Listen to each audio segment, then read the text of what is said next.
20 forgotten grocery stores that are no longer around.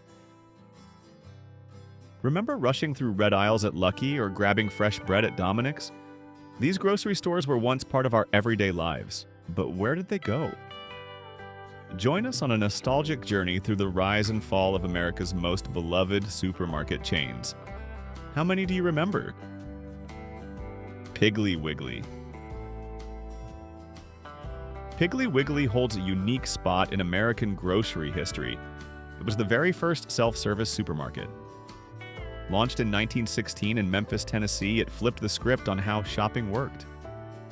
Instead of handing a list to a clerk, customers could now stroll through the aisles, grab what they needed, and head to the checkout. It was a total game changer at the time.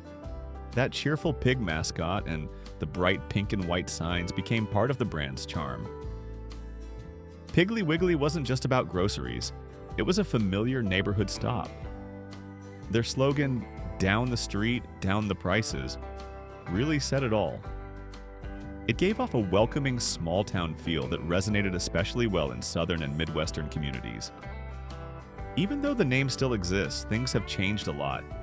Today, Piggly Wiggly stores are mostly run by franchise owners, and there aren't nearly as many as there used to be.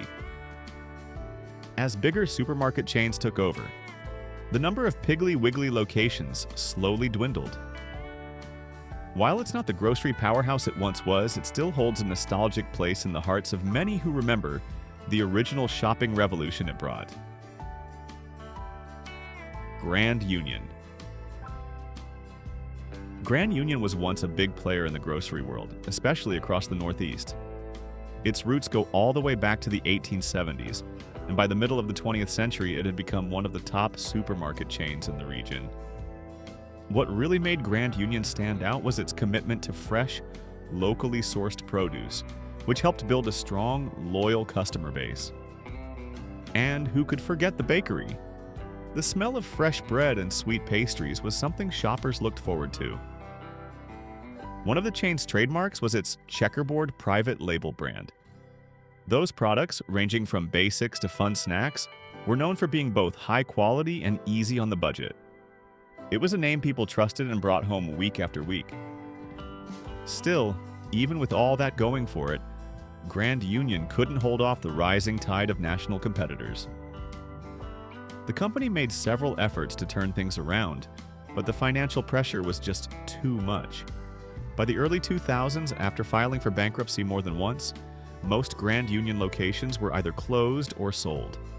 Even so, the Grand Union name isn't entirely lost. C&S Wholesale Grocers brought it back, using it for a handful of their independently run stores today. Food Lion. Food Lion got its start back in 1957 in Salisbury, North Carolina, and it quickly became a go-to grocery chain throughout the southeastern U.S. Folks appreciated its no-nonsense setup and wallet-friendly prices, making it a reliable stop for everyday shopping. That familiar lion mascot really stuck with people too. It became part of the neighborhood feel wherever a store opened. A big reason customers kept coming back was the MVP program. It gave regular shoppers exclusive deals and special discounts, helping families stretch their dollars. It wasn't just about saving money. It felt like the store actually valued its loyal customers. That connection built real community trust over the years. But then, in the early 90s, trouble hit. An investigative report exposed some troubling food handling issues at several locations. The backlash was huge. People lost trust in the brand, and even though the company worked hard to clean up its image, the fallout led to a wave of store closures. The damage had already been done. These days, Food Lion is still around, though it's a smaller operation now. Owned by Ahold Delhaize, the chain sticks mainly to certain areas in the southeast. Lucky Stores. Lucky Stores was a West Coast favorite, especially in California where it built a strong following over the years.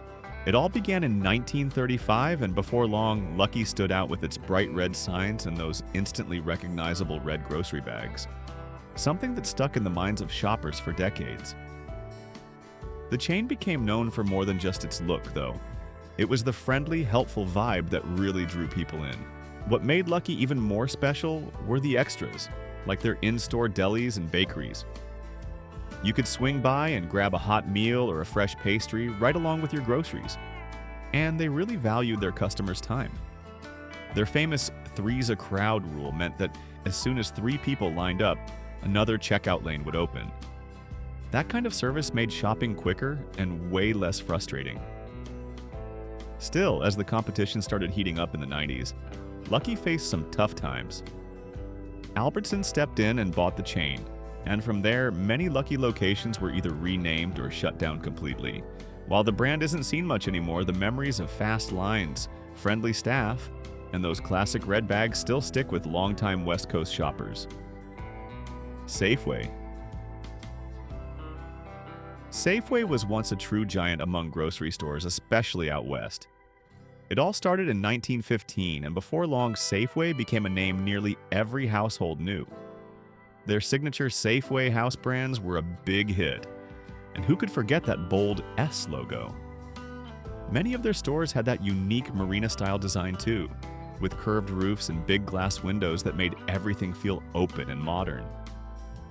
For years, Safeway was the spot to grab all your essentials in one place, and they weren't afraid to innovate. Back in the late 90s, they were among the first to roll out self-checkout lanes, helping shoppers get in and out faster. It was a smart move that really set them apart at the time. But as the grocery business got more competitive, Safeway started to lose ground. Other chains came in strong, and eventually Safeway merged with Albertsons. That meant a lot of stores got folded into the new brand, and slowly, Safeway's name began to fade. Still, it's not completely gone.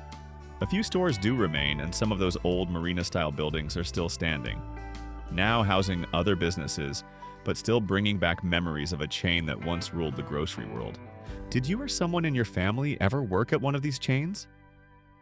Share your story. A&P was founded all the way back in 1859, and by the mid-20th century, it had grown into the biggest grocery chain in America. If you were shopping in the 60s or 70s, chances are you walked through the doors of an A&P. That bold red logo welcomed you in, and the rich smell of 8 o'clock coffee always seemed to be in the air. But A&P was more than just another grocery store. For countless families, it was part of their weekly routine. The prices were fair, the shelves were well stocked, and everything felt familiar. Clipping A&P coupons was practically a weekend ritual. Whether you needed pantry staples or fresh fruits and veggies, it helped make every dollar count. Over time, though, the grocery world started to shift. New stores came in with fresh ideas, and A&P had a hard time keeping up. Even after ruling the industry for years, the chain couldn't quite catch up with the changing times. After a long period of decline, A&P finally shut down in 2015. Still, here's a little bit of good news. Even though the stores are gone, you can still buy 8 o'clock coffee. That classic brew lives on, giving folks a small taste of what A&P used to mean to so many. Red Owl. Red Owl was a cherished name across the Midwest, especially in states like Minnesota, Wisconsin, and the Dakotas. It all started back in 1922, and before long, those stores, with their bold red signs and that friendly cartoon owl, became a familiar sight in small towns and cities alike. Folks loved Red Owl for its friendly service, neighborhood feel, and prices that didn't break the bank. For decades, Red Owl was the kind of place families counted on. Whether you needed everyday essentials or just a welcoming shopping experience, this store delivered. It built real trust in the communities it served, and people genuinely enjoyed shopping there. But as the 1980s rolled in, things started to change. Bigger national chains moved in with more locations and deeper discounts. Red Owl had a tough time keeping up in that fast-changing grocery market. By 1988, most of the stores were sold off to Super Value, and over time, the Red Owl name disappeared as the locations were either shut down or rebranded. Dominick's was a hometown favorite in the Chicago area, serving customers for nearly 100 years. It all started back in 1918 when Dominick Di Matteo, an Italian immigrant, opened the first store. Right from the start, people loved Dominick's for its fresh, locally sourced produce and high-quality meats. The bakery and deli were also big draws, with freshly prepared meals that made it a go-to spot for busy families on the run. What really made Dominick stand out was the personal feel. It wasn't just another store. It felt like a place where you were known. The staff treated customers like friends, and that neighborly approach helped build a strong bond with the community. That connection helped the chain grow into a major player in the Midwest. By the 80s and 90s, Dominick's had expanded fast, but competition in the grocery world was heating up. Things got tougher, and eventually Safeway stepped in and bought the chain in the late 90s. Over time, many stores were rebranded or shut down. That slow decline ended in 2013, when the final Dominick store closed for good. Winn-Dixie.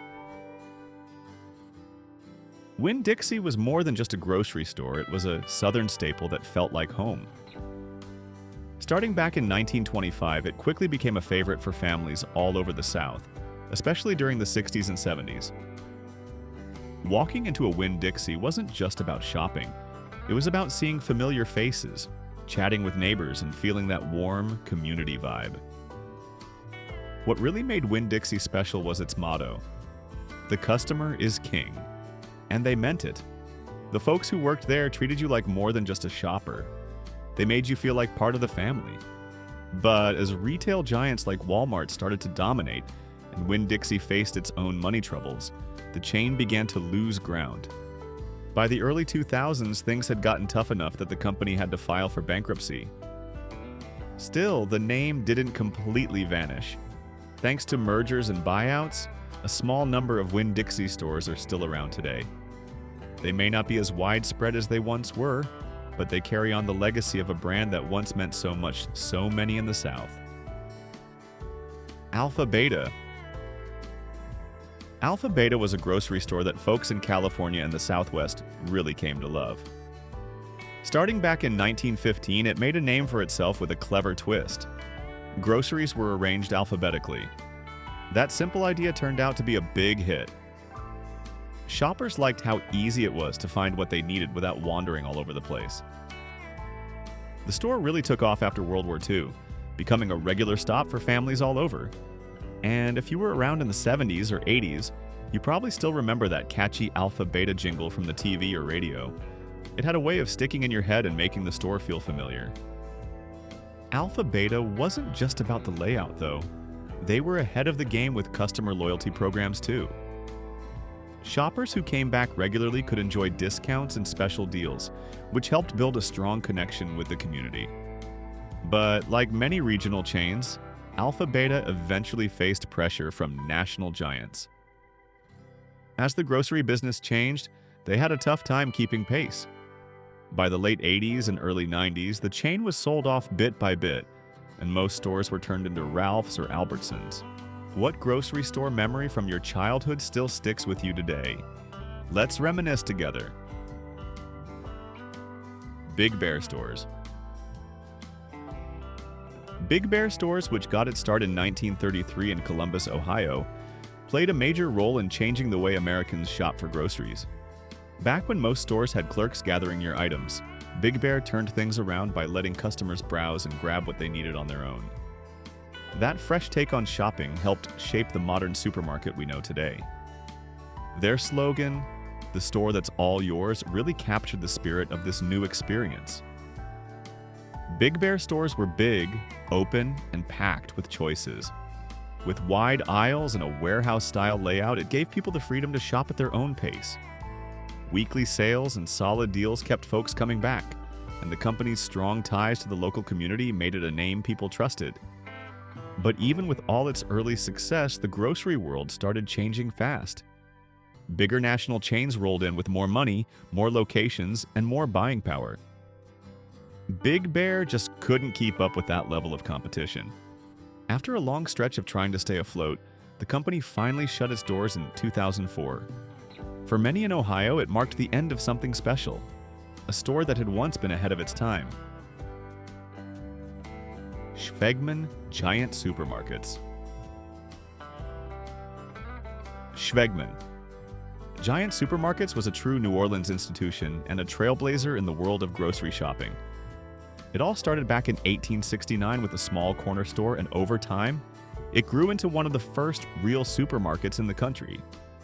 By the mid-1900s, Schwegmann was running huge stores where you could find just about everything, from groceries to household goods, all in one place. But what made Schwegmann really stand out was how deeply it connected with the local culture. These stores weren't just about convenience. They were filled with the flavor of New Orleans. They carried local products, highlighted regional favorites, and gave shoppers a taste of home. Even their newspaper ads were legendary, packed with wit and local flair that made them as fun to read as they were useful. The company also had a strong independent streak. When big-name chains tried to buy them out, Schwegmann held firm, determined to stay true to its roots in the Crescent City. Still, as bigger national chains started moving in, the pressure grew. Schwegmann had a tough time keeping up in a rapidly changing market. By 1999, the last store closed, bringing an end to a brand that had once helped shape how America shopped. Eagle Food Centers. Eagle Food Centers, or just Eagle as most folks called it, was a cherished part of Midwest life for over 100 years. It started back in 1900 and grew from a small neighborhood store into a trusted grocery chain that families relied on for generations. What made Eagle stand out wasn't just the groceries, it was the way they treated people. The stores felt personal, and the Eagle brand products were known for being both dependable and affordable. Customers also looked forward to the weekly ads and those double coupon days that made saving money feel exciting. For many, a trip to Eagle wasn't just routine, it was something to enjoy. But by the 1990s, the grocery world had started to shift. Bigger national chains moved in with deeper pockets and more locations, and Eagle found itself fighting to stay relevant. The company tried to update its stores and services, but it just couldn't keep up with the pace of change. Financial problems piled up, and in 2003, Eagle Food Centers filed for bankruptcy. The remaining stores were closed or sold off, bringing the curtain down on a store that had once been a beloved part of everyday life in the Midwest. Dillon Stores. Dillon Stores was a well-loved grocery chain that meant a lot to folks in Kansas for many years. It all began in 1913 in Hutchinson, and before long, Dillon's became a trusted name in towns all across the state.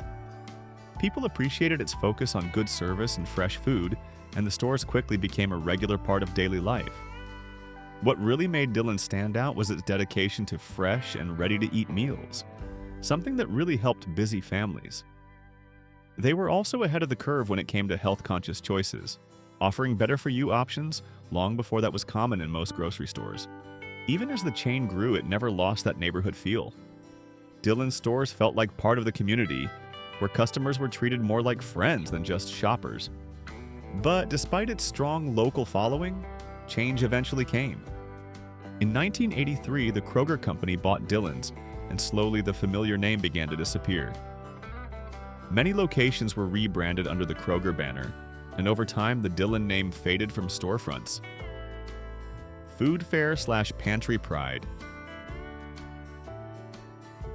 Food Fair, later known as Pantry Pride, was once a familiar name in grocery aisles across the Northeast and Florida. Rising to prominence in the mid-20th century, the chain made a mark by embracing modern conveniences early on. In fact, it was among the first to offer air-conditioned stores, something that made shopping far more comfortable and really set Food Fair apart from the typical neighborhood grocer. In the 1960s, the company took on a new identity with a major rebranding, becoming Pantry Pride. The stores expanded their offerings and kept serving local communities, continuing to grow through the decade. But as time went on, the grocery world got tougher. Bigger chains began to dominate, and Pantry Pride found itself struggling to compete. Financial troubles followed, and over the years, the company went through multiple bankruptcies. By the time the 1980s were wrapping up, most Pantry Pride locations had been sold off or shut down completely. Despite being a trailblazer in its early days, the chain just couldn't keep up with the rapid changes in the industry, and eventually the name disappeared from the grocery scene. To continue with more content, comment 1 to let us know you're still following. Buttrey Food and Drug. Buttrey Food and Drug got its start back in 1900 and became a trusted name in the northwestern U.S. For years, it stood out by offering both groceries and pharmacy services all in one place. A setup that made life a lot easier for folks, especially in smaller towns. People appreciated the convenience, but what really kept them coming back was the warm, small-town service that made shopping feel personal. Buttrey carved out a strong place in the community, becoming more than just a store. It was part of everyday life. Still, even with loyal customers, the chain found it tough to go up against the growing power of bigger national grocery brands. By the 1990s, the pressure had built up, and Buttrey couldn't hold on. The company was eventually bought out by Albertsons, and most of the stores either got a new name or shut their doors. Though it's no longer around, many in the region still remember Buttrey as a dependable hometown store that made shopping simple and friendly. Delchamps. Delchamps was a beloved southern grocery store chain that got its start in 1921 in Mobile, Alabama.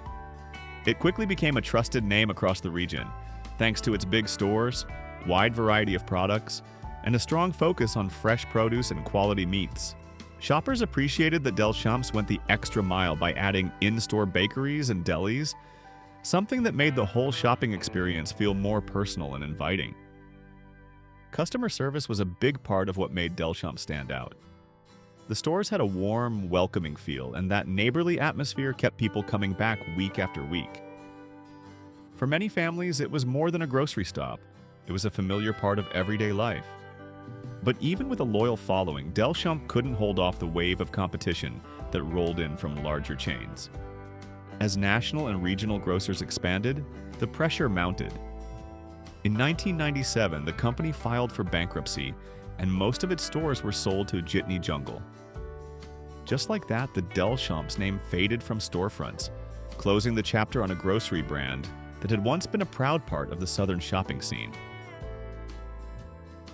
Genuardi's.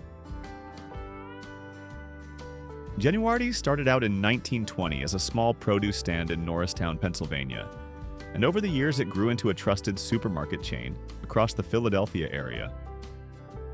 Families loved shopping there because of the store's focus on fresh, top-notch food and friendly service. The Genuardi family stayed closely involved in the business, and that personal touch was felt throughout every store. One thing that really made Genuardi's special was its bakery. It was a local favorite. Shoppers also appreciated the early push toward organic options, something that set the chain ahead of the curve. It wasn't just a place to buy groceries, it felt like a part of the community. But things changed in 2001 when Safeway bought the company. From there, the stores slowly lost the Genuardi's identity. Some were rebranded, others shut down completely, and bit by bit, the familiar name started disappearing. By 2012, Genuardi's was officially gone. Still, for folks in the Philadelphia region, the name brings back memories of a store that once made grocery shopping feel personal, local, and full of care. Finast. Finast, short for First National Supermarkets, was a well-known grocery chain that served the Northeast for over a century. Founded in 1899, it built a reputation around its slogan, "First in quality, first in savings," which captured the brand's focus on both value and good products. Shoppers appreciated the wide selection of store brand items, and Finast was one of the early chains to embrace the self-service model, giving customers more control over their shopping experience. One of the chain's biggest innovations came at the checkout. Finast was among the first grocery stores in the country to roll out barcode scanning technology, a move that sped up service and helped modernize the entire shopping process. Even with these forward-thinking changes, Finast hit rough waters in the 1990s. Competition from bigger national chains made it harder to stay ahead, and financial troubles started piling up. By the early 2000s, most Finast stores had been rebranded as part of A&P, and the original name slowly disappeared. Though it's no longer around, Finast is still remembered for its early innovations and for being a familiar part of daily life for generations of Northeastern families. M&R Stores. M&R Stores was a Kansas City favorite that served the community for much of the 20th century.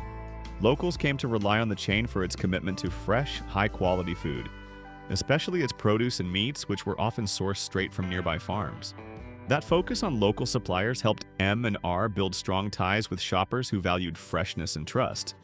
One thing that really set M&R apart was its early move to include in-store pharmacies, something that wasn't common at the time. This added convenience gave the stores an edge and made them a one-stop shop for families juggling busy lives. But by the 1980s, the grocery world was changing fast. Bigger national chains started showing up with deeper pockets and more locations, making it tough for M&R to stay competitive. Even with loyal customers and efforts to modernize, the chain slowly lost ground. By the late 1980s, the final M&R store closed its doors.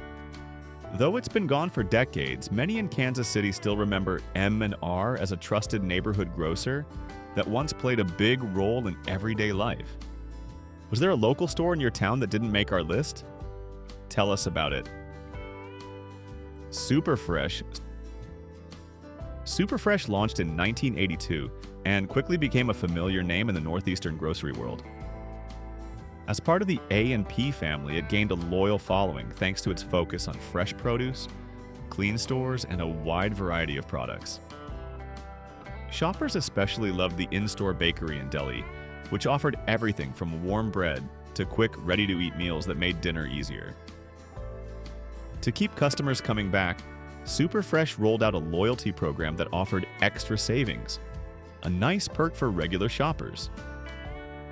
The chain also earned praise for going green early on, making real efforts to reduce waste and be more eco-friendly at a time when not many others were doing the same. But despite these strengths, Superfresh started to feel the pressure. In the 90s, competition picked up, and financial troubles at A&P began to take a toll. One by one, stores started closing or were rebranded. By 2015, most of the Superfresh locations were gone, taken over by other chains or shut down entirely. Hen Pantry. Hen Pantry first opened its doors in 1965 in Elmhurst, Illinois, and quickly became a favorite neighborhood stop, especially around Chicago. What made it so special was its smaller size and convenience. It wasn't a huge grocery store, but it had just what you needed when you were in a hurry. Whether it was snacks, milk, or a last-minute dinner item, Hen made those quick errands easy and stress-free. One thing that really set Hen apart was its deli counter. They served up fresh sandwiches and other deli favorites that went far beyond what you'd find in a typical convenience store. The stores had a cozy feel and friendly service, making it a comfortable place to drop by. And that classic red and white logo. You'd see it and instantly know you were close to a trusted local shop. At its height, Hen had stores all over the Midwest, and plenty of families relied on them for quick, convenient shopping. But as the retail world changed and bigger convenience chains started popping up everywhere, Hen found it hard to keep up. In 2006, 7-Eleven bought the company, and most of the stores were either renamed or closed down for good. Pathmark. Pathmark was a major player in the Northeast grocery scene, opening its first store in 1968. With its large warehouse-style layout and budget-friendly prices, it quickly became a go-to spot for shoppers looking to get everything in one trip. Its 24-hour service was a big deal too, giving folks the freedom to shop whenever it fit their schedule. Pathmark also made waves with bold, attention-grabbing ads that stuck in people's minds. What really helped Pathmark stand out was its forward-thinking approach to store services. It was one of the first in the region to offer in-store pharmacies, making it even more convenient for customers to get what they needed in one stop. But even with all that going for it, Pathmark couldn't avoid the growing pressures of modern retail. Competition got tougher, and by 2015, the chain filed for bankruptcy. A&P took over the brand, and soon after, the original Pathmark stores were gone. Still, the name lives on in a small way. Allegiance Retail Services revived Pathmark as a private label in some of their stores, keeping a piece of the brand alive for shoppers who remember its heyday. Did we mention your favorite grocery store? Let us know in the comments. If this trip down memory lane brought back some good memories, don't forget to like, subscribe, and explore more videos from Past Not Past. Thanks for watching, and we'll see you next time for another dose of nostalgia.